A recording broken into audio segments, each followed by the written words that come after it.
올 들어 집값이 오르는가 싶더니 다시 하락세로 돌아섰습니다. 집값이 이제 본격적으로 떨어지는 건지 아니면 일시적으로 주춤하는 건지 홍영 기자와 따져보겠습니다. 자, 홍영 기자. 최근 강남 아파트값도 떨어졌다고요? 네, 그렇습니다. 이 주간 단위로 나오는 아파트 가격 동향을 보면 지난주 전국 아파트 가격은 변동이 없었고 서울은 조금 올랐지만 이 오름폭이 줄었는데요. 구별로는 5곳이 떨어졌는데 그중에서도 특히 강남구가 마이너스로 돌아선 게 눈에 띕니다. 이 강남의 아파트 거래 가격이 떨어진 건 지난 4월 이후 7달 만입니다. 강남은 주택시장의 지표로 꼽히는 곳인데 추세가 바뀌었다고 봐야 되는 겁니까?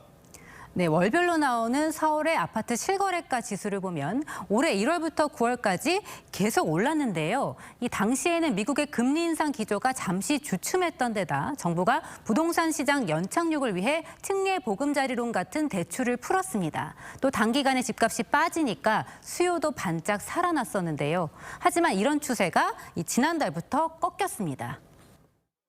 집값이 이 강남도 내리기 시작했다라는 것은 결국은 이런 하락세가 지금 비수기와 겹쳐 있기 때문에 당분간은 내년 이사철이 재개되는 2월 이전까지는 이런 흐름이 나타날 것이다. 그렇게 예상이 됐죠. 얘기를 들어보니까 분위기가 바뀌었다는 거군요.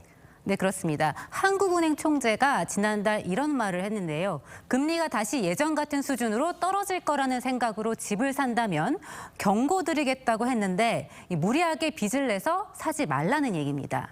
세계 경기 둔화 우려가 나오는 데다 정부도 잇따라 대출 규제를 내놓고 있습니다. 당분간 집을 사기가 어려운 분위기네요.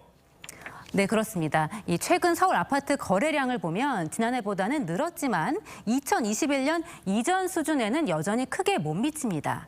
비싸게 팔려는 집주인과 싸게 사려는 수요자의 눈치 게임이 이어지면서 최근 들어서는 거래 절벽까지 나타나고 있습니다.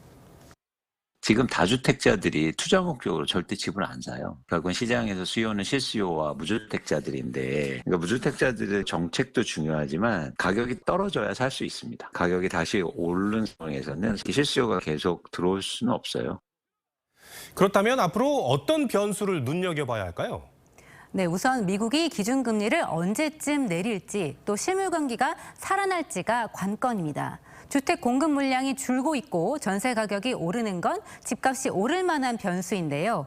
전문가들은 대체로 내년 상반기까지 집값 내림세가 이어진 뒤에 하반기쯤 주택 경기가 풀리는 이 상저하고로 내다봤습니다.